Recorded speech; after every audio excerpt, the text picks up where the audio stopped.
Hey everyone, this podcast is part of Story Mode, the podcast network of Gamefully Unemployed. You can support us and gain access to other great exclusive podcasts at patreon.com/gamefullyunemployed. That's patreon.com/GAMEFULLY unemployed, which is spelled like it sounds.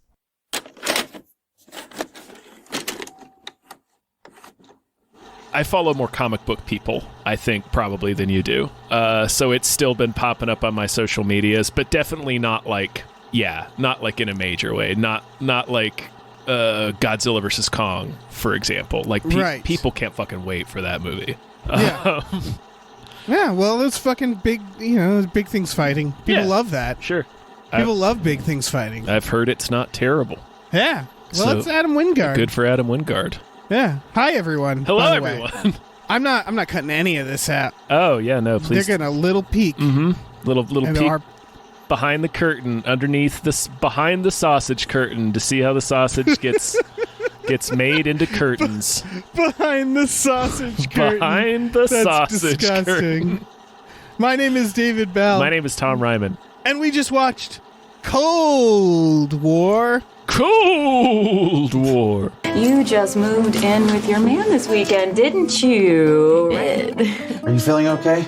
Mm-hmm. Nobody gets sick like me, buddy. Oh shit, it's got me. I'm glad we get to stay home today. This right here, this is what life is going to be like from now on.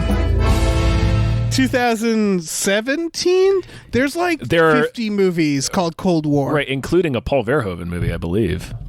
Really? I think so. Ah, good for him. I think. I may be totally wrong. There's one with like Alexander Skarsgård. Okay, sure. I mean, he's in a lot of stuff. That's Skarsgård. Mm-hmm. Yeah, this is like a page 2 of Amazon. This is you can watch it on IMDb channel, which sucks. Yeah, you can. It's also it's also rentable on Amazon. It's rentable. I should have rented it. Because they put in ads in the first 30 seconds. Like literally the first it's 30 seconds, and then they put in like a minute and a half of ads. Yeah, it was like, are you fucking kidding me? The first ad break comes like as the movie is still establishing itself. It was very jarring. Very alarming. Hey, big thanks to Jordan Bailey, who is the one who made this happen. It's Thursday. These are We Just Watched Classics. So Jordan Bailey, Phaedrus, they're the ones who made us watch Night Watch and Day Watch. You remember those movies? I do, yeah. Them Polish movies. Yeah. So thank you very much. This is like an indie romantic comedy that I'm guessing not a lot of people have watched. No, it only has something like 25 ratings on IMDb. This is a pretty small film. It is somewhat relevant to today, even though it was made in the 2018. It's about a couple who are inside with a sickness, with like a flu. Mm-hmm. What is it? Raccoon flu? Yeah. And it's like a made up pandemic. And it's a pandemic movie. Essentially, before there was a pandemic. Essentially, it's really just about flu season. Like, it seems to take place just within a couple of days in 1 week. So, yeah, it's a couple planning for who just moved in together, and they're planning a housewarming party, and they both get sick, and being sick and trapped together, having like not lived with each other before, mm-hmm. and it's about them sort of losing their minds before the dinner party. Yeah. Tom, how did you like Cold War? I liked this movie okay. It's, it is an independent movie, which means it can be a little, hard to watch just because, it doesn't have the polish of a mainstream film. And, it's right. Yeah, everything that goes with a low budget independent film, especially indie comedy, can be real hit or miss. It's weird how indie comedy feels like it's affected by being indie. That said, I just watched Extraordinary, mm-hmm. which is like an indie paranormal. It's less indie than this, though. It has a couple big names in it, like at least in small roles. but like it can be done. You can make an indie comedy. Yeah, Clerks. You know, Shaun of the Dead. Yeah, Clerks comes to mind. This reminded me of Clerks because it's a lot of people just talking. Yeah, this is a movie that is hanging everything on its writing, pretty much. Yeah. I mean, it's filmed competently and you know, et cetera, et cetera. Yeah, I'd say it actually has some problems there too. Sure. Yeah, I this movie generally gave me a headache. Mm-hmm. It had a couple of moments that were cute, but for the most part, this was a pauser for me. The kind of movie that you pause and you say, I wonder how much is left. Yeah. Because it's just people fighting for most of the movie and vomiting. It's fighting and vomiting. It's a lot of vomiting. Yeah, and it just stressed me out. Yeah, I can totally see that. Yeah, for sure. Yeah, it has the style that it's going for. I thought was a little jarring too, because it reminded me of it's like workplace comedy style. It wasn't shot cinematically. It's very single camera, Office, Arrested Development style filming style. Right, which is not something that movies typically get shot like. Right. And for that reason, it felt like the geography felt really weird. It felt like it was mid-season of a show because there was characters being introduced where I was like, I don't really know what these people's relationships are. Mm-hmm. It doesn't really introduce anybody. No, people just sort of enter the film and we learn who they are through context. Yeah, and we don't know the relevant... Like, they keep mentioning that it's his parents' house, but that doesn't actually matter. No. And it's mentioned in such a weird way of like a character being like, how's it feel to fuck in your parents' bed? And I'm like, what? And like, I don't know how these people know each other. She seems to be like a friend of the woman's from work. Mm-hmm. There's like zany characters in it, but it's also like sometimes, again, it's filmed in a grounded way, but the characters are very zany. Yeah, that's... And then... Oh, sorry. Well, what I was going to say is that's probably my biggest complaint with the movie is it doesn't really nail down a tone with its comedy. So no, there are some scenes where I can't tell if somebody is being quippy or is genuinely conveying like a genuine emotion.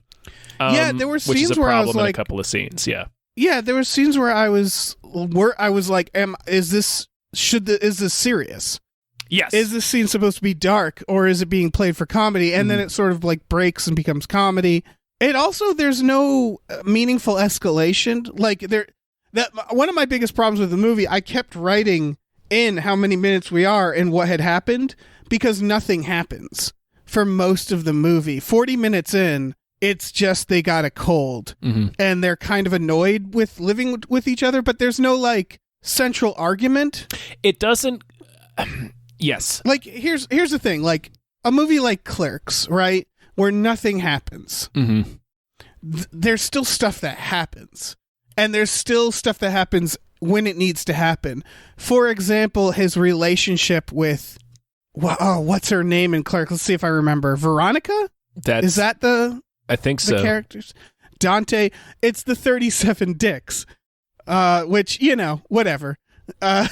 But it's an inciting incident. They have a fight over previous relationships. He has a conflict, which is there's this old flame that's around. Randall finally points out he's a piece of shit. It culminates to a fight. And there's again, inciting incident. And it's the inciting incident is they get sick, but like the cause of their like fight, it just sort of kind of escalates, and there's not like something you can like pin down that they're fighting about. Right. They do a montage of them being sick, and then she's in the bathtub and she's just like, I'm annoyed with him. And it's like, really? Because everything up to this point didn't show that. Yeah, I didn't see that this movie does an interesting way of framing, well, not really framing, but presenting what exactly the problem is. But the issue is that it takes almost the entire movie for that to come into focus. Like Right, we because- eventually learn that the problem is that he grew up in a very close-knit family that always took care of each other, whereas she grew up being very independent and kind of having to take care of herself, and she's panicking having to move in with her boyfriend and completely cohabitate with somebody because she's not used to it, and he's panicking because he can feel that she's pulling away, and he just wants to assimilate her into this family unit of his. Right. That's and that the comes conflict. really late. But we don't get that full picture until almost the end of the movie. So when the war between them starts, which is about at the 40-minute mark, it's about halfway through, it really does come out of nowhere. Like she's just all of a sudden, you're exactly right. It's the scene where she's sitting in the bathtub talking to her friend on the phone, and she's just like, I want to kill him. And we're like, whoa, okay. Like we didn't even really know you were mad at him up until this point. And if that's the case, then you have that be kind of the mystery of like, why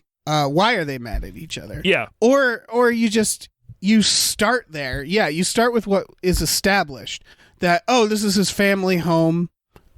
He's very big of, I want to start a family. She's very independent. Mm-hmm. Then the conflict starts, but you have to sort of establish it. This movie does, I think, in 40 minutes, what most movies would do in 10, which is like, it's establishing the characters. Yeah. It takes so fucking long. Yeah. That they just feel like strangers most of the movie. And I couldn't. Yeah, I couldn't relate to them. It delivers all of the necessary information, but it does it at like weird parts of the movie. Yeah. Like, stretched out for way too long. Like there's a good bit about how she's obsessed with keeping everything organized, and he has a meltdown about it in the final act after she's drugged him with a NyQuil smoothie. Yeah. I didn't get that. She wanted him to drink that, and then she didn't. Well, she later. made it. I think she made it when she was. It's a real Chekhov's smoothie because she makes it in Act 2, and then it doesn't come back until the very end. Right. So she asked him if he wants some because she's trying. I think the idea is she's trying to get him to drink some of it. Yeah. And then he drinks all of it. Right. But she doesn't. She gives him the whole thing and says, "You want to drink this?" And he says, "Maybe later." And then he drinks it, and she's like, fridge, yeah. "Oh no, he drank it." And it's like, "But didn't you want him to drink it?" Yeah, I think the idea is that she forgot about it. Like they're kind of very out of it and forgetting things and not really able to focus on anything. Right. So I think she made that to knock him out so that she could get out of the house and go back to work, but he didn't drink it and put it in the fridge instead, and then it got forgotten about. Right.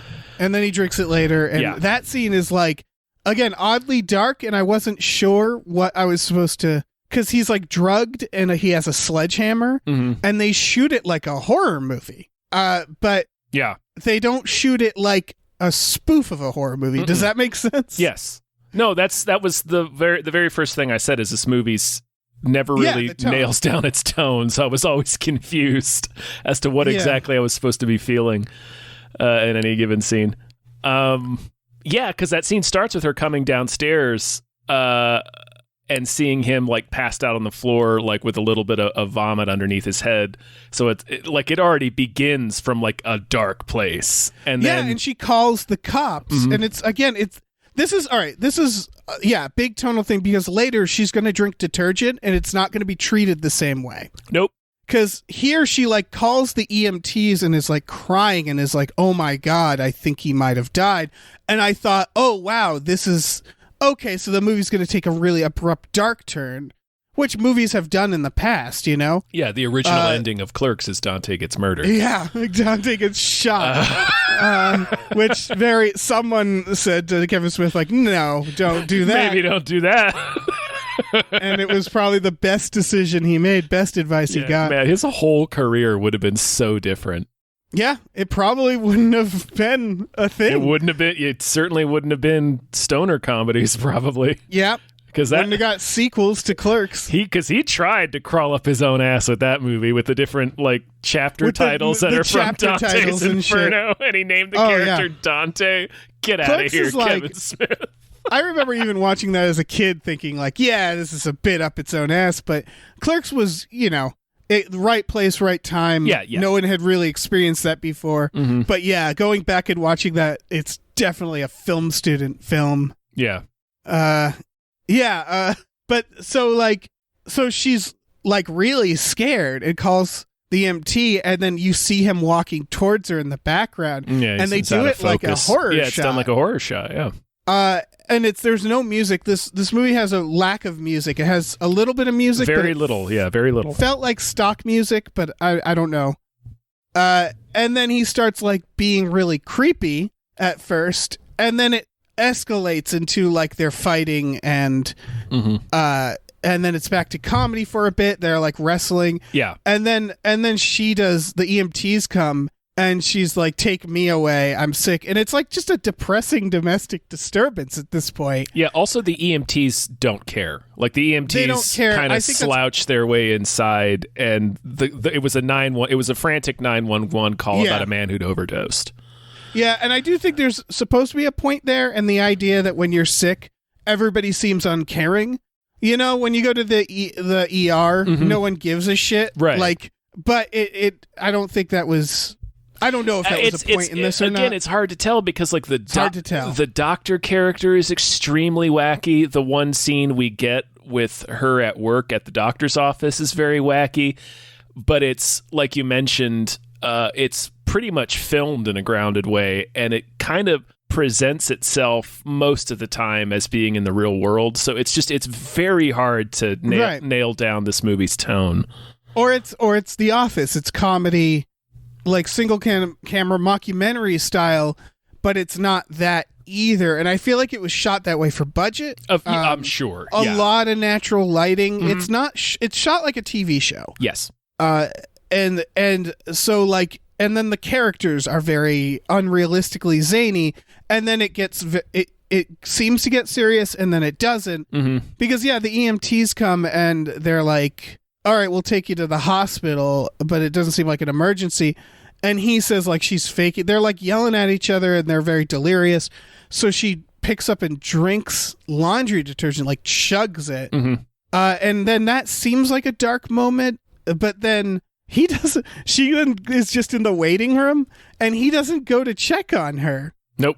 That's the other thing, is I didn't like either of these characters very much, especially him, because he's playing for this weird party the whole time. He's excited And, about it. yeah, she wants to cancel it. He doesn't. But like, they're really sick. Yes. And the party planning, they're like with their friends the day before, and they're clearly sick. And he's still talking about like what theme should they have, and it's like, motherfucker, it's tomorrow. I don't know. Don't last minute costume party. That's just a social thing. Yeah. But then she goes to the hospital.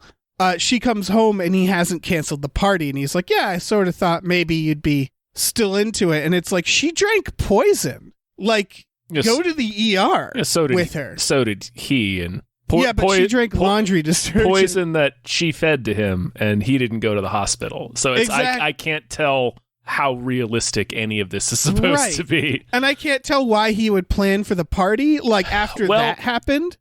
Because she drank detergent, that's going to make her sick for days at least. He drank poison, he's drugged, and like they really try to.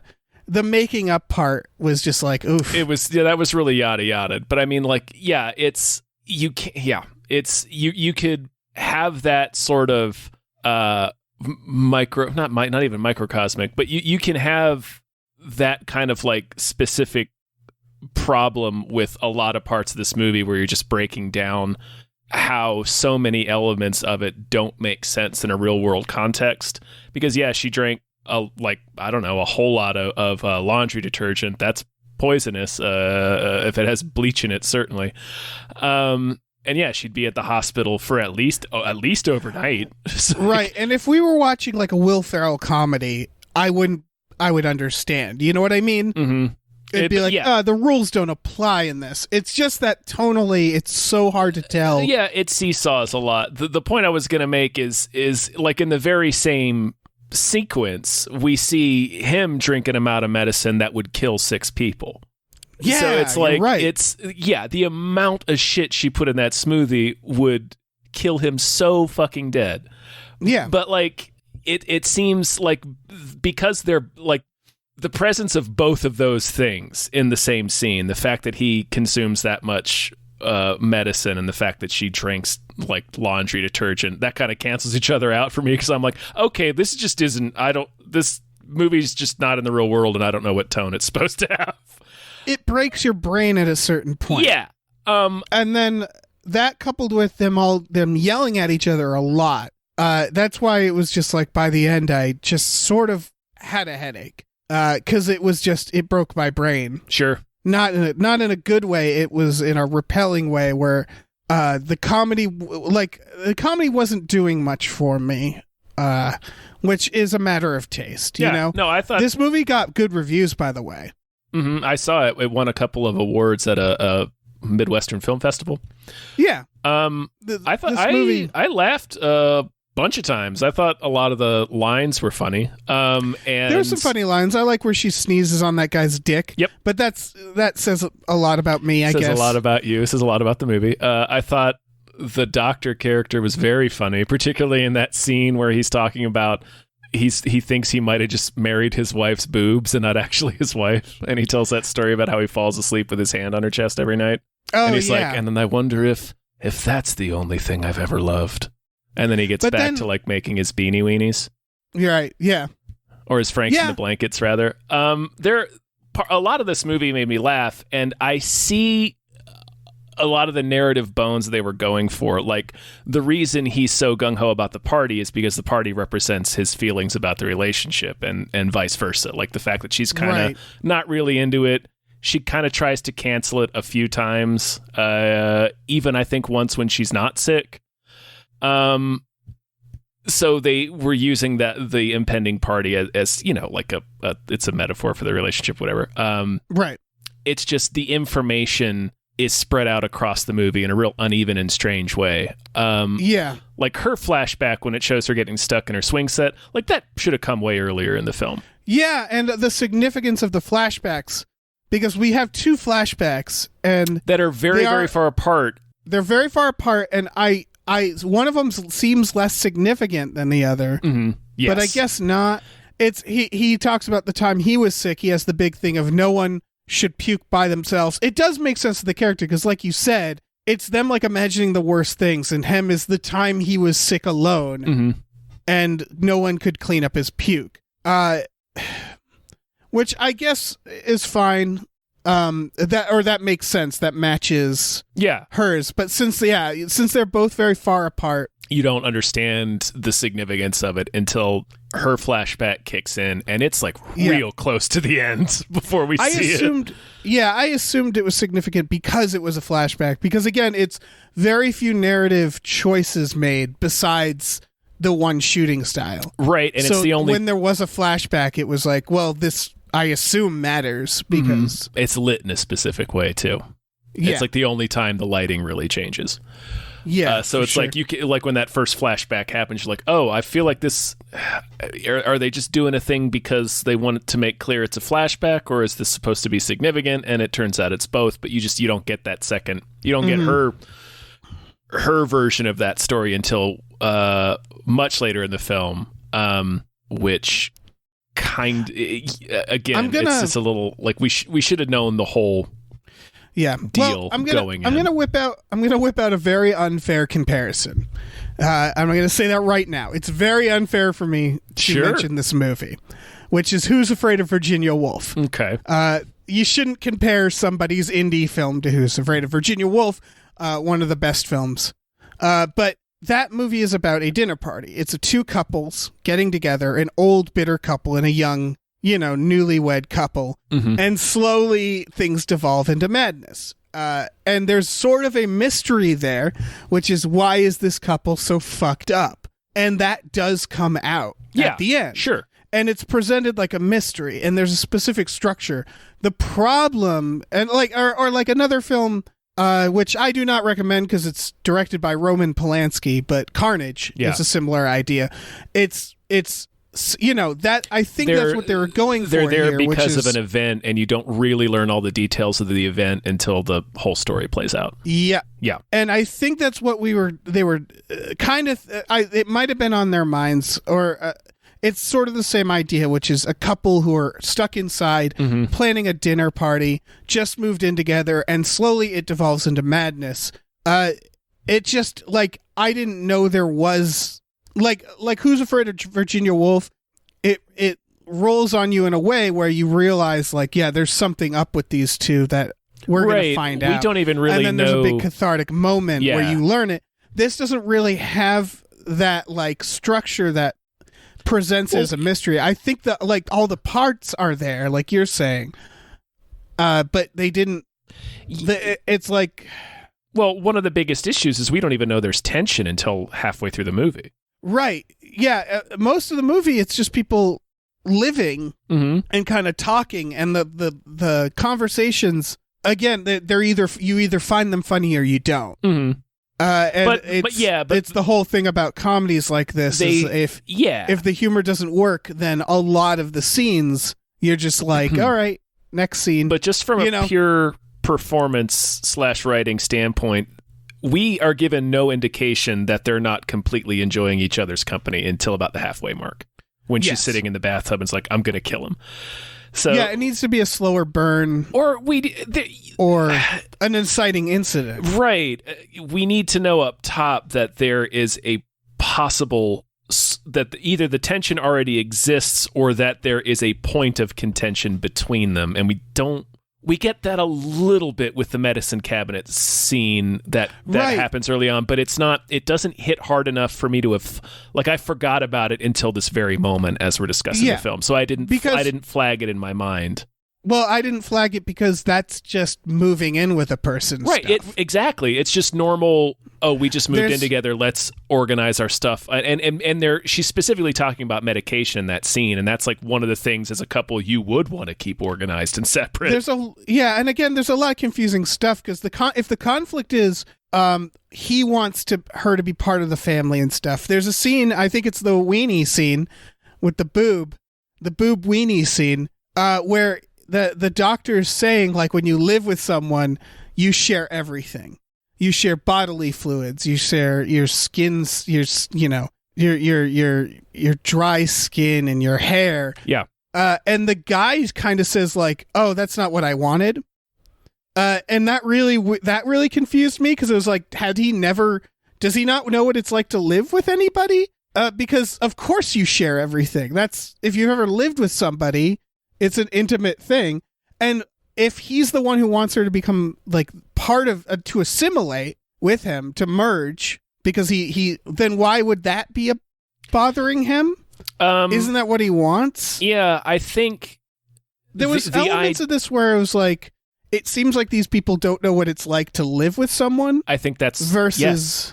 I think that was meant to be more obvious. I think that was meant to be more clear. I get the sense that we are supposed to understand that neither of these two have lived with a significant other before.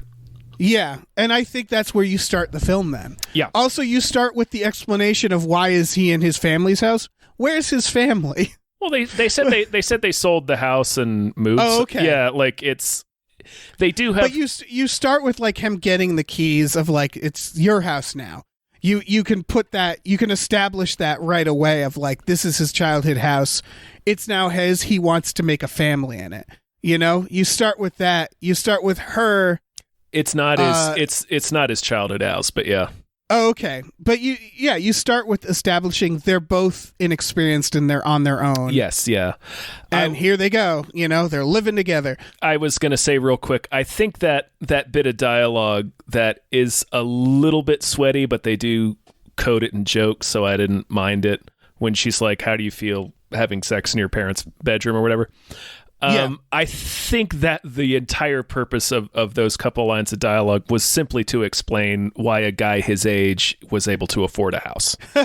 Like, I honestly do. I really do. Yeah, you're right. I think that was the only purpose of it. That is a question, Yeah, they do, because they sort of have generic work. Yeah, he does. I don't know what she does. She's a nurse. Oh, right. She is a nurse. You're right. Sorry. That's very clear in this movie. The first scene is like an office. Oh, right. It's like reception. Mm-hmm. Okay, never mind.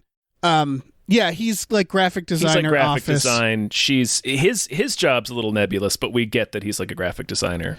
But Yeah, he's got like a real shitty coworker. Yeah, I don't get what that guy's fucking deal. It was like, are you a cartoon character or are He you was supposed like to be a real person? cartoonishly villainous. Yeah, I didn't like a lot of the characters in this. Though the friend too, the woman, it was like, is she trying to make him uncomfortable on purpose? Does she like him? She doesn't seem to like him. That I did, but then she's sort of shitty to everybody. Yeah, I think that's just the idea of the character. But that specific note you have did produce one of the biggest laughs I had, because as they're preparing, before we really meet this character, they're preparing for them to come over for dinner, and he's like, can you help me out with her? I can never tell if she's hitting on me or if she wants to kill me. And then the first scene we see between them is she walks into the kitchen and surprises him while he's making dinner, and he's like, hi, how are you doing? And then she just looks at him like dead face and is like, are you ready? So I thought that was like that's a solid way to pay that joke off. Yeah, it's like, I don't know bad. if she's hitting on me or she's trying to kill me. Yeah. But yeah, it's Everybody does a good job in this, by the way. Oh yeah, the yeah, actors. And yeah, stuff. for sure. I just the problems with tone is not the actor's fault. I think it's not quite nailing it down on the page, you know. And then in execution, like with the juxtaposing that, like you said, the horror movie shot where you see him stand up out of focus in the background, dragging a sledgehammer toward her. Well, we're like, well, right. We know he's not gonna hit her with the sledgehammer. At least I'm pretty sure we know he's not gonna do that. So like, why this shot? What's happening? What am I supposed to be feeling right now? It's also probably limitations. Like it's shot handheld for. I don't know if there was a single shot that wasn't handheld, and maybe it's because they just couldn't afford it. It's one of those mostly in one house. Yeah, mostly in one house. They avoid certain things. They shot on a good camera. I remember in film school they talked about like, here are the things to quickly avoid to not make it feel cheap, which is like try to shoot not just on tripod or just handheld, but sometimes you can't avoid that. Yeah. Make sure there's like things that aren't like shots where everything is in focus looks cheap. There's certain things. And like it did feel like natural lighting, handheld. There was definitely a budget limitation, which probably limited how they could sell some of the jokes. You know? Which in terms of jokes, yeah, one of those and you could definitely apply that here. You can apply it to a lot of indie comedies and just indie movies in general. One of those shorthand things I remember is like, I can't remember the exact time, but it's like always like it's the idea is to lean towards like kind of faster edits. So like I forget the exact like rule of thumb, but it was something like always cut like a second earlier than you think you should or something like that. Is that familiar? I can see that. It's like when you want to let a moment breathe, like when you're a new filmmaker, you tend to let it breathe for too long. Oh yeah, I mean, that's the sign of very bad filmmaking is when it's the Neil Breen Neil Breen attempt where someone walks up, says a line, and there's like a weird pause, and then they cut to the other person. Or Birdemic does it a lot. Yeah. This is competently edited in that sense, where it has the right flow and stuff. It's not no budget. You know, this clearly has a budget. Yeah, it wasn't. It's just that thing where you can like selling certain jokes, like stuff like musical cues. Sound would have gone a long way. Yes, here, I think a score, and I'm sure that must have been a budget issue. But yeah, a score would have helped a lot, I think. Yeah, like again, the music seemed like stock music. It was like jazz in some parts. It was like there's one like honest to God song in there, and I wonder if they paid for licensing or if it was like a friend of the production or something. It's when she walks home from the hospital, like a song kicks in. Oh yeah, they definitely had limited post budget. Yeah, but it never looks like when I said at the beginning of the episode, when I said it's competently shot, I meant that in terms of it doesn't like look distractingly independent, if that makes sense. No. But it definitely, again, it really felt like a TV show to the point that the gag where the guy's naked, they blur his genitals. out his junk, yeah. Yeah, and it's like, That was this weird. a mockumentary? Yeah, it was weird. Yeah, I didn't know what that meant. It felt very inspired by like The Office, and so a lot of the scenes actually happened. I thought the pacing was too quick in a lot of ways, where it was like kind of bits, like sketches. Yes, like again, it was very not cinematic in a lot of ways.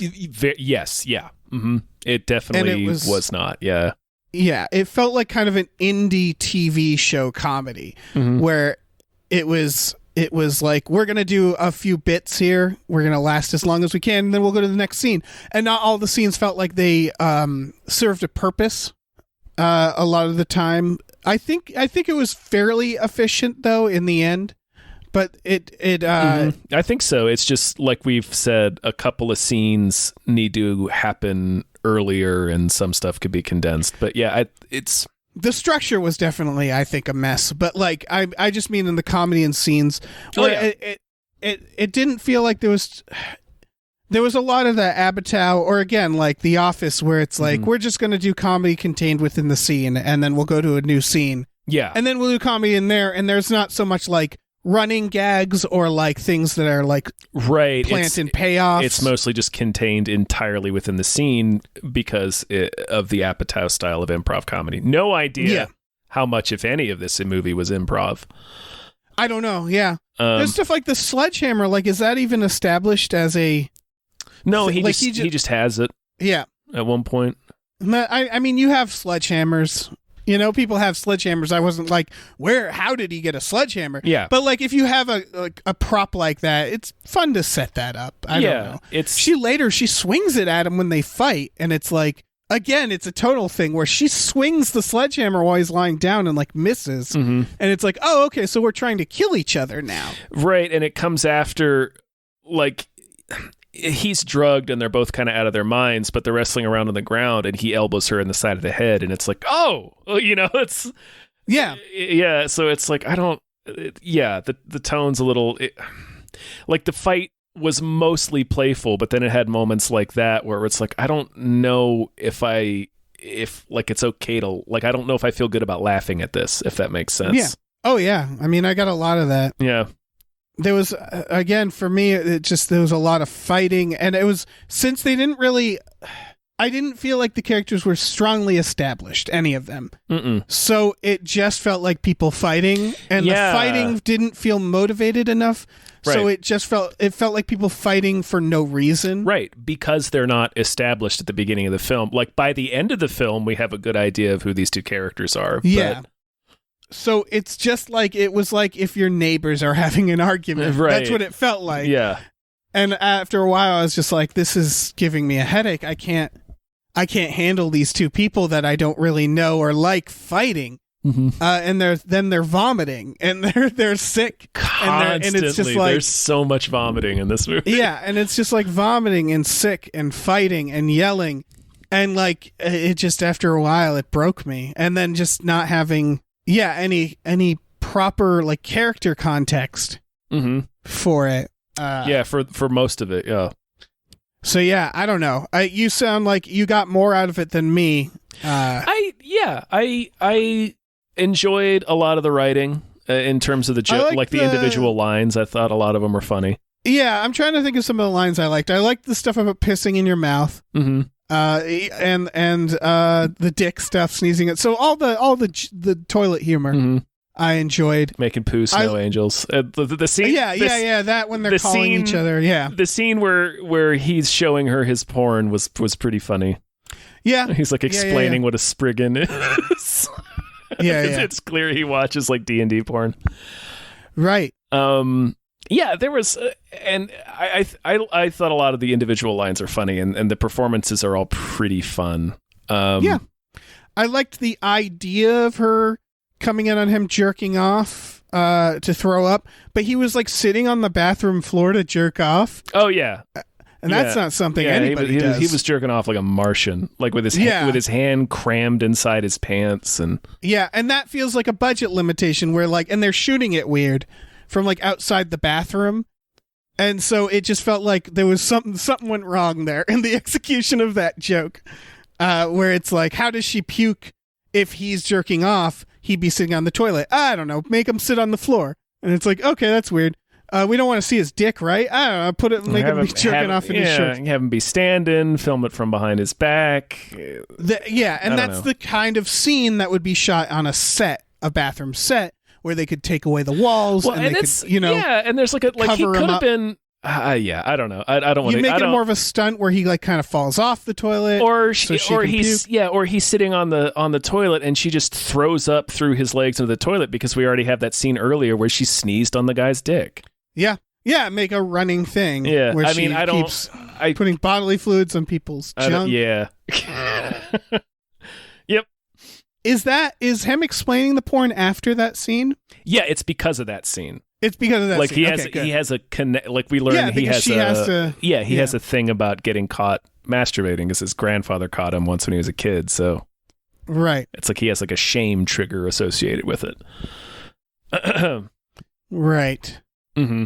Yeah. Like there's character stuff in this movie. It's just it's kind of a jumble. It's dispersed in an unorthodox way that I ultimately don't think best served the film. No, it's like in a casual way, and you don't really know what's important and what's not. Mm-hmm. And it's almost it's weird to say this, but it like they kind of have to just spell it out a little better, because you're making just a romantic comedy. And so like I don't need to I shouldn't have to solve this. People are going to be paying half attention. Yeah. People are going to be, I don't know, seeing your movie drunk. It's not like a horror. It's not like a gritty horror film, or like it's not. It's not like The Witch. It's not. You know what I mean? Where yeah. it's not like little things. No. Like where you're noticing little things and it's all coming out in these slow burn. It's just like, give us the characters in the first 10 minutes. Just tell us who they are. And then then give us a conflict, and then have them have an arc and have an ending, and like to make it sort of like a slow burn comedy. It was a weird instinct. Yeah. It didn't quite work. No. And it's interesting, because nothing else about this movie was trying to reinvent the wheel, right? It's a very straightforward rom-com premise. Like the actual humor itself is very contemporary comedy. Right. It's just trying to, on paper, it's just trying to be a good, fun rom-com. Right. And then it kind of, the execution is strange for this film. That's what it is. No. Yeah, that's what it is that if this was like, the humor was like Wes Anderson or quirky or weird, in some unique, like indie way, then it would be like, oh, okay. But it's going for broad comedy. Yeah. And so you don't think it's admirable trying to do something new with the way you portray your characters. Yeah, and I still think that instinct could have worked. Yes, but not in a movie that's trying to be a broad comedy otherwise, because it short circuits your brain. You're like, I'm hearing jokes of a broad comedy, but you haven't laid out like anything. You haven't given me anything plot wise. Mm-hmm. It's just people who are sick in a house. Yeah. And then they just suddenly go out of their fucking minds. Right. Yeah. Just it's slow burn comedy. Yeah. It really is. Yeah. It just by front loading a couple of pieces of that information, just the fact that they haven't lived with anybody before, and that he's really excited about it, she's really apprehensive about it. That's all we need. Just get that up front. It really is like, it's the dumb it down thing. Like I always talk about the 3-act structure with writing, and people love to like reject that when starting out, I think, or I know I did at first. But there's like, it's sort of a reason it exists, is that like you go and you look at a movie that seems unconventional. You look at Fear and Loathing in Las Vegas, and there's a teaser, like a horror movie, like a comedy. It's the beginning, which is actually the first chapter of the book, like the hitchhiker, and then they go, let me start over, and we flash back, and then there's an inciting incident. He has to go cover the race.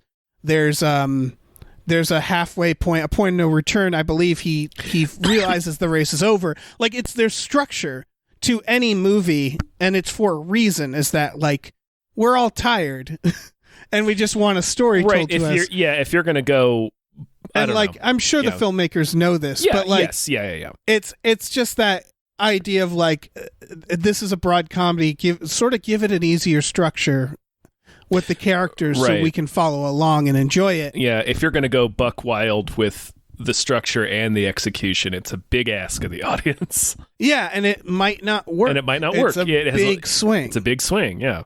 Yeah. So, I don't know. That's where I land on this. If people are into indie comedies, I would say check it out, but for me personally, it again, headache. It gave me a headache. Yeah. I enjoyed it overall. I'd be interested to see what all of these people continue to do. Oh yeah, for sure. I mean, that's the thing is there's indie. I'm always on the side of indie. I'm always like, I hope you keep going. I hope you keep making stuff because, we need more of that. Yeah, yeah, for sure. I don't want this person to get a Jurassic Park right away, like certain other people, like certain Collins Trevorrow. Yeah, exactly. Yeah, that dude wasn't ready. To direct a $300 million movie. Yeah, no. But like, yeah, of course, keep making movies. We need more movies. Everybody involved in this appeared to be talented. Yeah. Yeah. I don't know. That's all I have to say about it. Right. It was a far cry from a Neil Breen. Where you watch a Neil Breen movie and you're just keeping track of all the different things he should go to prison for. That's the thing is, I should know. I'm not like mad at this movie. This movie didn't do anything that I can remember off the top of my head that was like toxic. No, not that I flagged. Yeah. And so it's like if someone enjoys this movie, I would never be like, you're wrong for enjoying this movie. No, and yeah, you guys know this. The point of this podcast is we just do our best to critique movies. Yeah, exactly. I get mad at movies, but they're usually Jurassic World. Jurassic World. They're big budget movies where it's like you had all this money, you had everything, and you still turn in this dog shit. Yeah. You're making a trilogy, Star Wars, maybe write it in advance. Shit like that. But like in terms of this movie, it's just like it's me being like not for me. Yeah. That's fair. You tried something different and it didn't go down for me. It gave me a headache. That's fair. Yeah. Yeah, I mean that's but I think part of this movie... Good for you for trying something. Oh, yeah. Also, part of this movie endeared itself to me because he calls her Fuss or Fuss Budget, and I call Marina a Fuss Budget a lot. Aw. So... That's cute. Yeah. Also, this got good reviews, so I don't know. Yeah. Fucked if they care. They already made their mark. Mm-hmm. Oh, yeah. Gosh, I hope... I don't know. What? I hope they don't listen to this. And if they do, I hope it doesn't bum them out. I don't know. Do you think anybody has listened to our reviews of their films? Do you think Trevorrow's listening right now just crying? I know I've been tagged on Twitter a few times by some people for some movies that we've covered. Oh, our positive reviews. Oh, yeah. I'm followed by a few directors who were happy with our positive reviews for sure. As someone who I don't know, maybe writes movies and is currently optioning a script, I always get nervous about this, Mm-hmm. Because it's like, man, I hope I didn't insult one of your films, producer. Yeah, that's a genuine concern to have. If you want to start using a pseudonym, I understand. Look, if my Twitter suddenly disappears, then that something good has happened. Yes. Yeah. Either something good has happened or something extraordinarily bad has happened. Yeah, exactly. No, I don't even. I don't even mean on the podcast so much as Twitter. You're either like tap dancing to the bank with a check in hand, or you're like burning all your hard drives. Yeah, and let me be very clear. I am not against selling out. Oh, hell no. I would do it the instant I got the chance to. Oh, yeah. If I got to write Jurassic World 4, directed by Colin Trevorrow and like J.J. Abrams, you'll see me in those press junkets being like, yeah, I think they're great directors. They're really creative. I mean, I will take that money now. Yeah, I would do my best to write a movie that doesn't suck, but I also wouldn't lose any sleep over it. Yeah, I'm just saying, like, none of you be mistaken. I'll sell you all out. Yeah, and also on a dime. I mean, the very last point to make, because I think it's related to everything we're talking about these past few minutes. Nobody sets out to make a bad movie. Nobody wants to make something that's bad. Yeah. That's not anybody's great ambition. Lucas might. He might be at home cackling. Yeah, I'll figure it out. Yeah. No, and well, that's the thing of when you get into comedy too, is like, you know, when you're younger, you look at like commercials and stuff and it's like, what bullshit. And now it's like, oh, I hope my friends get in a commercial. I hope people get work. I want people to get work. Yeah.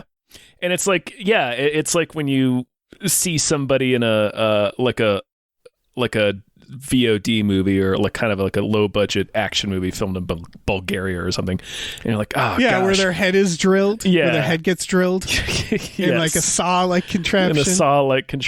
Yeah. You'll see somebody in a movie like that, and you're like, oh gosh, why did this person do that movie? I don't know what they were thinking, and like now it's just like, whatever, man, it's a job. Like, also, people want to make movies. Exactly. It's not even as cynical. Like, I have a script option that could come out terribly. I don't know. Yeah. Maybe some asshole's going to be podcasting about how bad a movie I wrote was in a year, and I would be so happy if that actually happens. Because right now, it's like, oh, that means it would get made. Yeah. In that scenario, it exists. That's fucking great. It's out there. Yeah, people just want to make stuff, and I get it. It's part of the bummer of being a critic of films, and I think why we tend to steer away from too indie stuff when we can decide it, because it's more fun to talk about why Star Wars sucks, you know? Yeah. Yes. Yeah. Because at a certain level, it's just like everybody's trying, man. Yeah, we're all just trying our best, man. I don't know. Yeah, for sure. It's I don't know. Yeah. But yeah, it's a nice way to end on this. Yeah.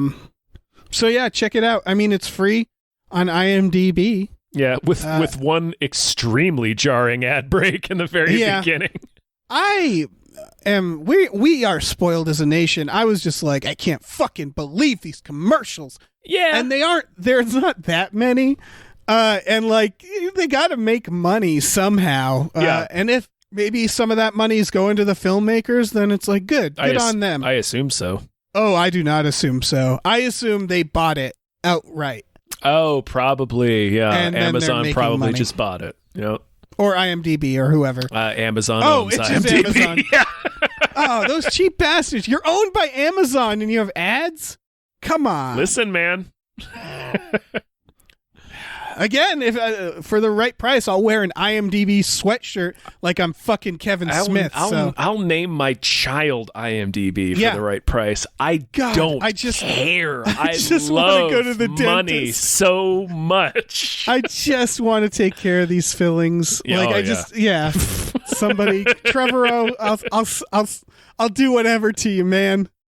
I'll do whatever you want. Let's go ahead and end this. Guys, we got a Patreon. Oh boy, we sure do. Patreon.com/gamefully unemployed. We have exclusive podcasts on there, like Tom and Jeff Watch Batman and Fox Mulder is a Maniac. Woo. Tom and Jeff Watch Batman is currently covering Zack Snyder's Justice League. Yeah. That's you can make fun of Justice League. Yeah, it's gigantic. It's not like there's an ocean of toxic dipshits waiting to jump down your throat if you say anything about it. Exactly. It's fine. It's great. Go nuts. So yeah, check that out. It's $5 a month for 2 podcasts a week. That's a deal, folks. It's such a deal, man. Yeah. We also have a store, tvoke.com/store/gamefully and play, where we have t-shirts, masks, mugs, stickers, posters, all kinds of things. Check that out. Yeah. Buy shirts. Consume. Consume. Consume. Like the fucking, like when you put on the glasses. Consume. Yeah. We got the faces. Mm-hmm. Oh, fuck yeah. I want those ghoul faces. What was wrong with their faces? They were aliens. I don't know, man. It's just what they look Were- like. All right. It's fucked up. Yeah. Yes, it is fucked up. It's fucking weird. And also, he was making an equation to capitalism being like training a bunch of zombies. Anyway, that's They Live. That's an entirely different movie.